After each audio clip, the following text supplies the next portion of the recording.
Dear members, this is Engineer Kasagga Usama about Photoshop tutorials. Today we are going to see how to combine images together to create a composition. So I have some few images that we are going to use to achieve it. So I have this image, and then I'm going to look for another image so that at least we can come up with something here. So I have this image that we see here. We're going to see whether it will help us achieve it. We try to see another one here. We have this one. So let us try out with this image. Then we see what type of output are we going to come up with. So I need to come up with my background. I will take this image and then I place it here. So after placing it here, what I'm going to do, I will try to duplicate this image, and then I place this one in between so that I can see what I'm going to try and come up with at the end. So we have our image here on top. So if you have this image on top and then you use your quick selection tool, the quick selection tool can quickly select for you a certain portion that you want.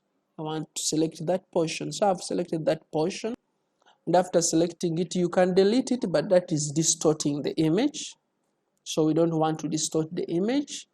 So what I'm going to do, I'm going to click on select and then click inverse. Then it selects this, the non-selected part at the beginning. So I will just come here, mask, and when after masking, you're going to see that it is now revealing the other part.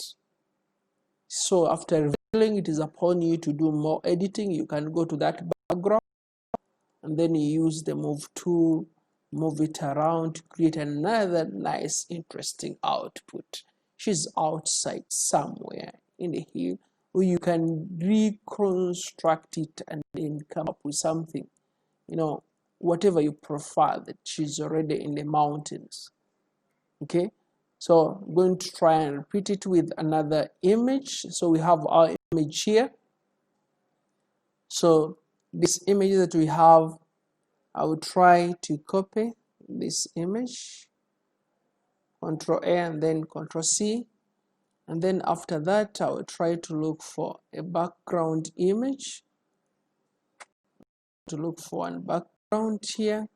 So let us try and use this background. So I will copy this image here. So after copying it there, this is our image. So you can use Ctrl T to resize it a little bit, but at least you must make sure that the size is the same as the size of the background. So after that, I will confirm, then I will use my quick selection tool to quickly select for me a certain portion. So I will select the portion, but mind you, we are not interested in distorting this couple. So I'll just come select out of them.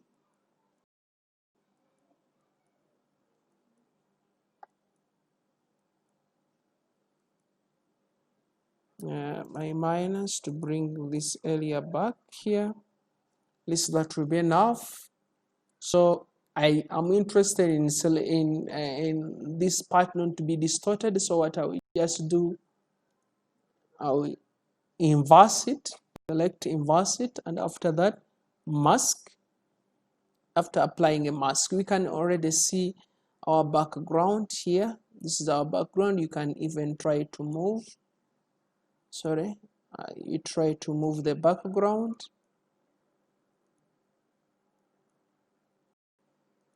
Control T, and then we can have our background movable,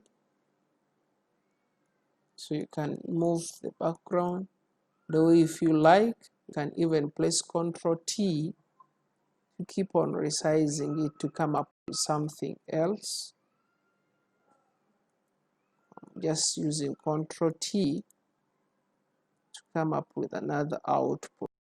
For that, you can drag it, then create it in that setting if you see it working. So we're just combining different images together. Thank you very much for watching. Subscribe and watch more of my videos. Thank you.